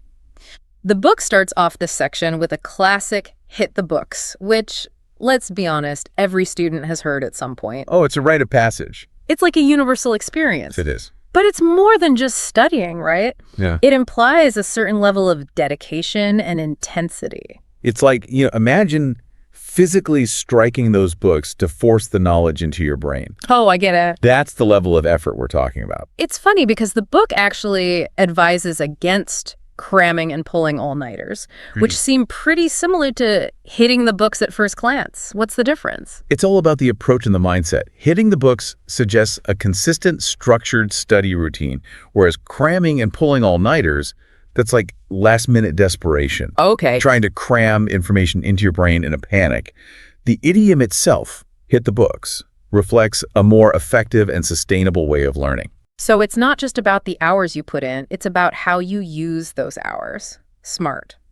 Now, the book also has this great section on study tips, which seems like a perfect segue into our next idiom, working your fingers to the bone. That one evokes a sense of pure hard work. Yeah. It paints this picture of someone toiling tirelessly, pushing themselves to their limits to achieve a goal. But what's interesting is it applies to both physical and mental labor. Think of a writer spending hours hunched over a manuscript, or a programmer working late into the night to meet a deadline. Yeah. Those are both examples of working your fingers to the bone. It's like the idiom itself is a testament to dedication and perseverance, even if it hints at a bit of exhaustion, too. It does, yeah. But not all work is about burning the midnight oil. Sometimes we stress ourselves out unnecessarily, making mountains out of molehills, as the book puts it. That's a classic. That's such a good one. It's all about perspective, right? We blow things out of proportion, turning minor setbacks into these major catastrophes.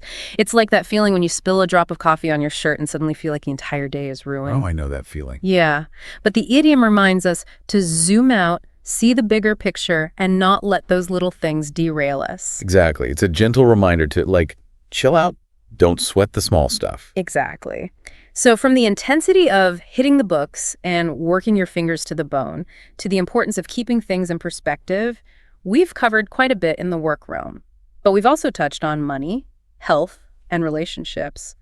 What's the big takeaway here? What have we learned from all these idioms? What's fascinating about these idioms and what we've seen today is that they're not just about vocabulary, they're windows into culture and thought. That's a great point. By incorporating these colorful expressions, you'll not only sound more natural in your communication, but you'll also deepen your understanding of how native speakers think and express themselves. So keep exploring. Keep playing with language. Keep having fun with it. Most importantly, have fun with it. We'll be back soon with part 2 of this deep dive, where we'll uncover even more fascinating American English idioms from advanced English conversation dialogues. There are so many more. Stay tuned. Stay tuned. All right, welcome back to our deep dive into the wonderful world of American English idioms.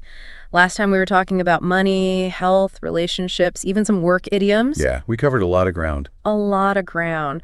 But there are so many more to explore. So where are we headed next on this idiom adventure? Well, let's stick with that work theme for a little bit longer, but this time, let's focus on success. Okay. And there's one idiom that really captures that idea of being clever, quick-witted. Oh, I like those kinds of people. Yeah, right. Resourceful. Resourceful. It pops up in the book when they're describing a character who's always one step ahead. Okay, give me a hint. It involves a baked good. A baked good smart cookie. Yeah, smart cookie. Smart cookie. I love that one. It's like you can practically picture someone snapping their fingers and coming up with a brilliant solution, you know? Yeah, they're sharp. They're sharp. Savvy. But is it just about book smarts, or is there more to it? It definitely goes beyond just having a high IQ, I think. Think about it. Cookies are small, but packed with flavor, right? Right. So a smart cookie is someone who's resourceful, adaptable. They can handle any situation with like a mix of intelligence and street smarts. So they're not just like good at taking tests. No, they can handle real life stuff. They're out there in the world. They're the ones who always seem to have a plan, even when things get a bit chaotic. They're like the problem solvers. Yeah, the problem solvers. Okay, so smart cookie, someone who's sharp, savvy, has that certain something that helps them navigate tricky situations. But sometimes even the smartest cookies need a little help along the way. Oh, absolutely. We all need support. And that brings us to another idiom that I found really heartwarming. It's a shoulder to cry on. Oh, a shoulder to cry on. Yeah, the book uses it to describe that friend who's always there for you no matter what. It's that deep sense of support, empathy. You know, you have someone you can turn to when things get rough, someone who will listen without judgment and offer comfort when you need it most. It's like a safe haven, a reminder that you're not alone in your struggles. Yeah, it's like a human security blanket. Yeah, I like that. It's so nice. It is nice. But it's not just about offering comfort, though, right? It's about being present, going through those ups and downs together. And speaking of which, the book uses a great idiom to describe that kind of long-lasting bond through thick and thin. Oh, through thick and thin, a classic. A classic. What does that one mean to you? It's about resilience. Yeah. You're sticking by someone's side no matter what life throws your way, good times and bad. It's that unshakable loyalty that weathers storms and emerges, like even stronger on the other side. It's the kind of friendship that can withstand disagreements, distance, even major life changes. It's not just about, like, having fun together, you know? No. It's about being there for each other through the good times and the bad times. Exactly. That's real friendship right there. But let's be real, not all relationships are that deep and meaningful. True. Sometimes we connect with people based on shared interests or goals. And the book captures that perfectly with the idiom, birds of a feather flock together. Yes. It's like we're drawn to those who are like us, who share our values, passions, maybe even our quirks. It's like, those flocks of birds that move in perfect unison. There's a sense of unity and belonging that comes with finding your tribe. It's like that feeling when you meet someone new and you instantly click, Yeah. You just get each other. Yeah, you're on the same wavelength. There's no need to explain yourself. You just vibe. You just vibe. But even with those natural connections, sometimes things don't go as planned. Oh, that's life. And remember that character in the book who made a hasty decision and ended up really regretting it? They definitely jumped the gun on that one. Oh, jumping the gun, that's a good one. Yeah. It's all about acting impulsively without thinking things through. It's like that athlete who takes off before the starting pistol. Oh, yeah. They might have a head start, but they've also broken the rules and to face consequences. So it's like about that fine line between being spontaneous and being reckless. You got to think before you act. Sometimes a little patience goes a long way. But speaking of taking action, we've all experienced those moments of like anticipation and nervousness before a big event, right? Pre-game jitters. The pre-game jitters, exactly. The book calls it having butterflies in your stomach. Ooh, those butterflies. A butterfly. Yeah, they can be both exciting and nerve-wracking. I always get them before a big presentation or a job interview. It's like, my stomach is trying to fly away. It's that fluttery sensation that signals that we're stepping outside our comfort zone, taking a risk, maybe even facing a fear. Yeah.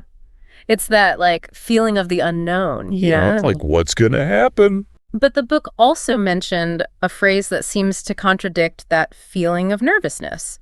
A piece of cake. Yeah. Usually that means something's easy, right? Yeah, super easy breezy. Breezy. That's us. But what's interesting is how the book uses it.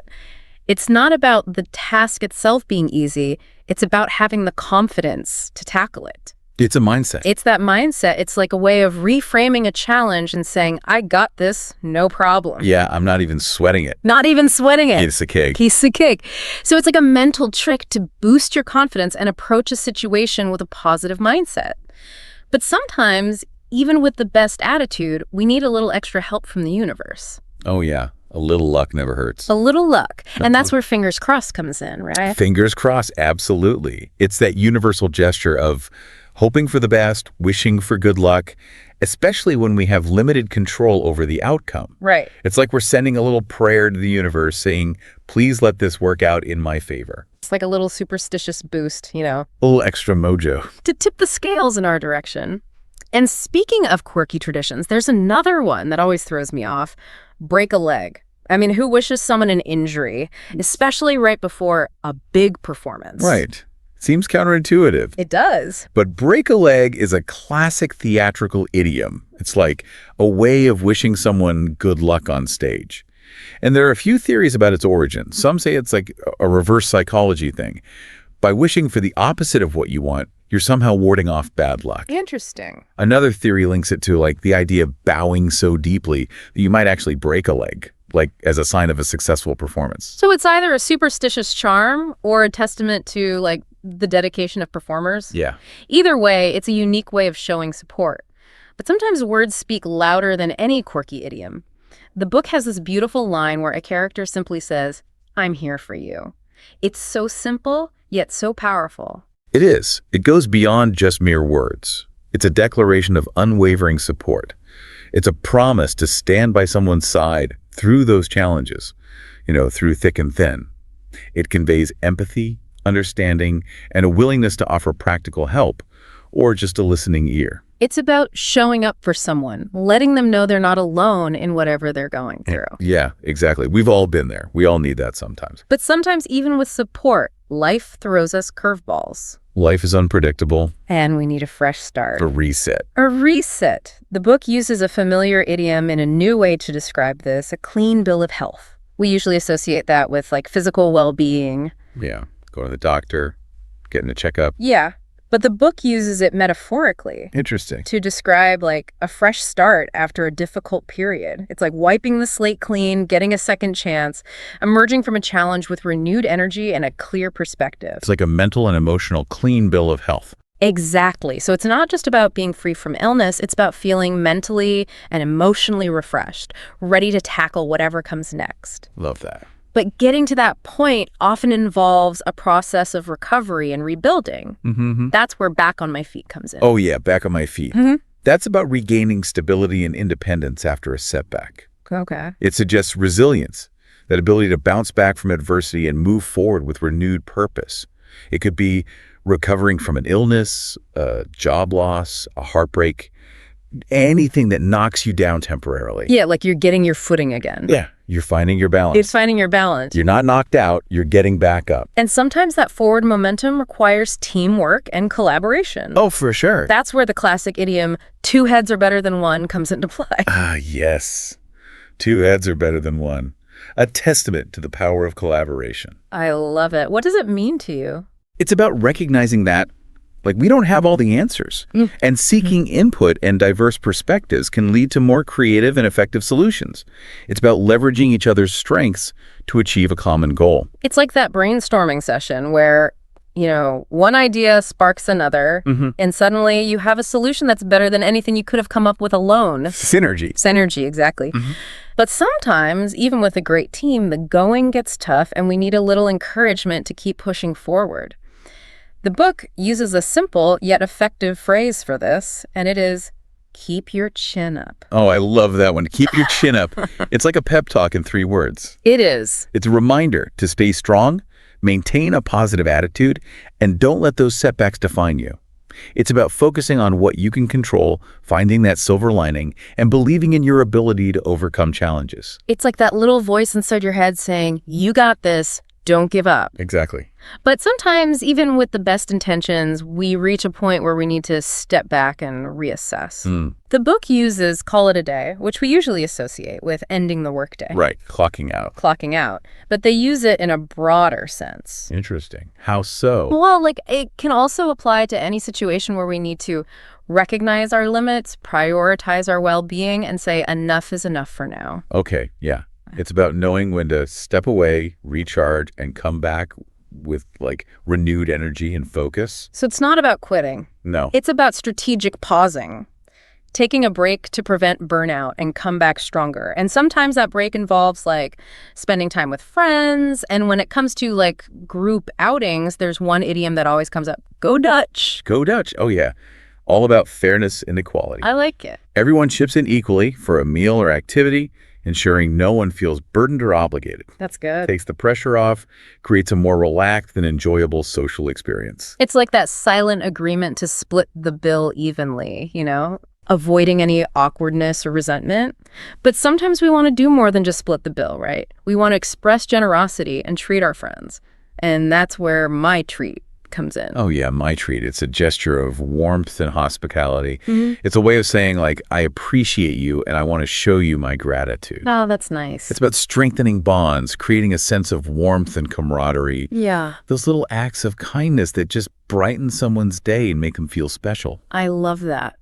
But before we get too carried away with those feel-good vibes, Oh, there's one last idiom I wanted to bring up. okay. The book uses it to describe those moments when we have to admit defeat. Oh, okay. Throw in the towel. Throw in the towel. It signifies surrender. You're acknowledging that the battle is lost and it's time to move on. It's a difficult decision, often requiring humility and self-awareness, but sometimes it's the wisest choice. It allows us to, like, conserve our energy and focus on more promising opportunities. So we've gone from smart cookies to throwing in the towel, Quite the range. from shoulders to cry on to calling it a day. We've covered a lot of ground in this part of our deep dive.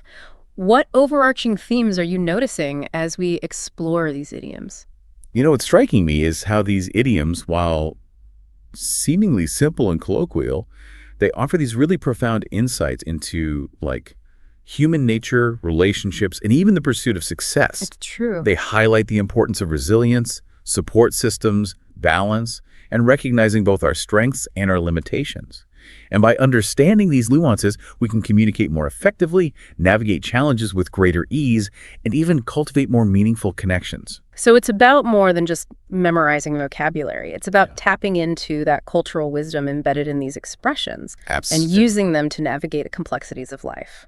We'll be back soon with part 3 of our deep dive, where we'll uncover even more fascinating American English idioms from advanced English conversation dialogues. Stay tuned. Welcome back for round 3 of our idiom exploration.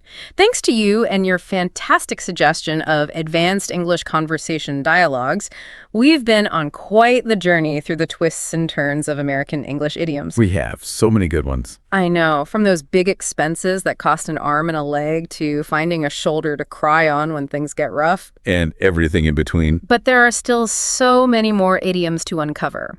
So where are we headed in this final installment of our deep dive? Well, let's step into a realm where things aren't always as they seem.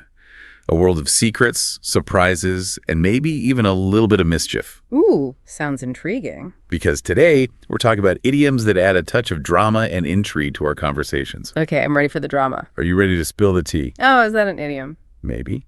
But speaking of spilling, the book uses this really funny idiom to describe a secret being revealed. Let the cat out of the bag. Let the cat out of the bag. I love that one. It's so visual, right? Yeah. You can practically picture that mischievous cat escaping and creating chaos. Total chaos. But letting the cat out of the bag isn't always accidental. Oh, okay. Sometimes it's a deliberate act of sharing confidential information, like, to get ahead or to stir up trouble. Ooh, juicy gossip. The book even has a scene where someone reveals their plans to leave their job before everything's finalized. Oh, so they were like talking about it behind people's backs? A little bit, yeah. Not cool. But sometimes those whispers can turn into full-blown conflicts if we don't, what's that phrase, nip things in the bud early on? Yes, nip it in the bud. That's a good one. It's all about taking preventative action, addressing a problem before it escalates. Okay. Think of a gardener pruning a plant Yeah. to prevent it from growing out of control. Right. It's about taking that decisive action early on to avoid bigger headaches down the road. It's like that saying, a stitch in time saves 9. But sometimes, even with the best intentions, things don't always go as planned, and we find ourselves in situations that are just, like, plain confusing. The book uses a very fitting idiom for this clear as mud. Clear as mud. It's brilliant, isn't it? It's that perfect blend of sarcasm and frustration when something is just utterly incomprehensible. It's like, what are you even talking about? Exactly. Imagine trying to see through a thick layer of mud. It's murky, distorted, impossible to make sense of. It's like those times when you get instructions that are so convoluted, you end up more confused than when you started. Absolutely. Speaking of confusing situations, there's another idiom that highlights those moments when people just can't seem to agree. See eye to eye. Oh, yeah, see eye to eye. That's a big one. Yeah. It's about finding common ground, reaching that shared understanding. That's a good thing. Yeah. Like that moment when two people look at the same picture and see the same thing. There's a sense of harmony and alignment. It's like that aha moment. You realize you're both on the same wavelength. But let's be real, disagreements are part of life. Yeah. Conflict happens. And sometimes those disagreements can get pretty heated. The book uses a rather explosive idiom to describe this. Blow a gasket. Blow a gasket. Ooh, that's a good one. It's all about expressing extreme anger or frustration.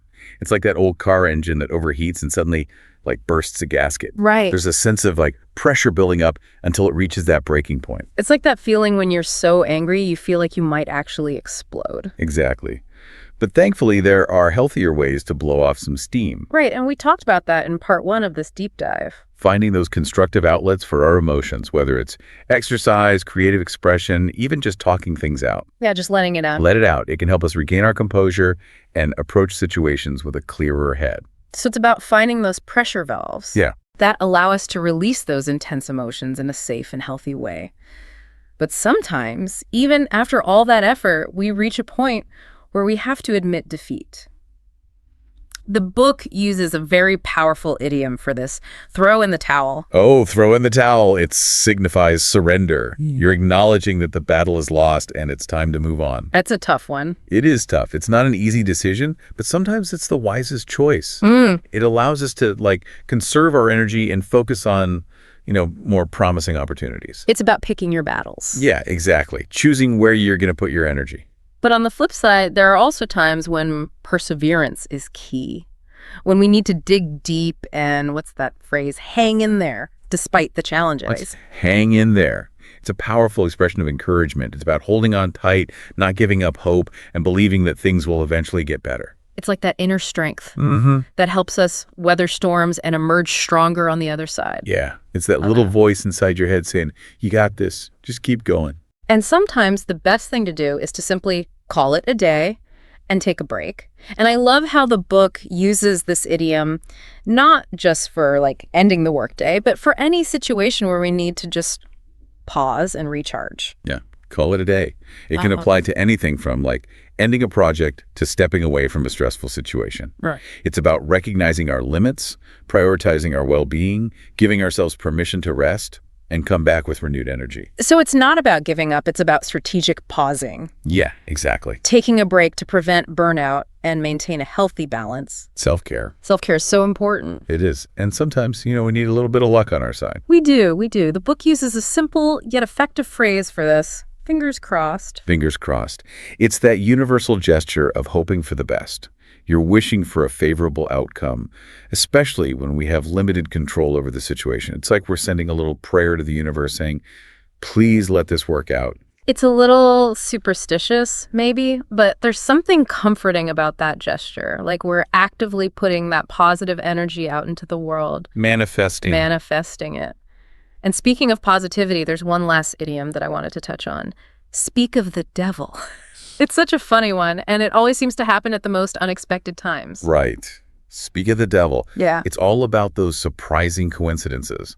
When the person you were just talking about suddenly appears. It's like the universe is eavesdropping on us. It really is. It has a sense of humor and is orchestrating these perfectly timed entrances. It's always a little startling, but there's something delightful about it too, a reminder that life is full of unexpected twists and turns. It keeps us on our toes. It keeps us on our toes.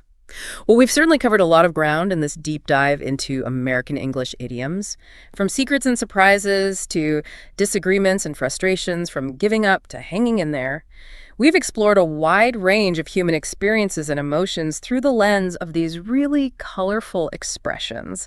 Any final thoughts for our listeners before we wrap up this linguistic adventure? I think what's important to remember is that idioms aren't just about memorizing words. It's about understanding the culture, the thought processes behind them.